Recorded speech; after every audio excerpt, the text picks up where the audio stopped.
if ithuba lifika one day sengiyi-prepared, I would like to take a role of a leader, whether it is as a counselor or whatever ifikayo.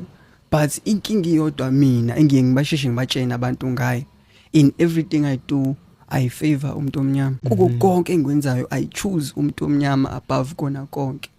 Therefore if ngibe yi-leader ngizobe yi-leader enza sure ukuthi kuphumele umuntu omnyama kuqala. Do you know ukuthi wonke ama-leader ayesho njengawo? Futhi they've got the same spirit until money comes to their pocket. Isubona mina ngithanda kakhulu umuntu omnyama mina. I feel like konke ngokwenza even if kuthiwa kuphuma ithenda ko benefita umuntu omnyama kuqala.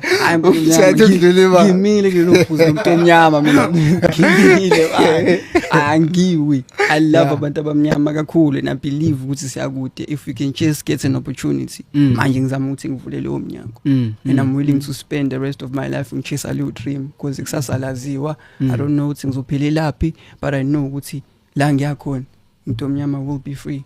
Sizo benefit no matter what. Uthi uziro uthanda umuntu omnyama ukudlula imali. We know of great leaders who've got fantastic ideas but yafika imali ngani zakwethu yayingcolisa imiqondo yabo.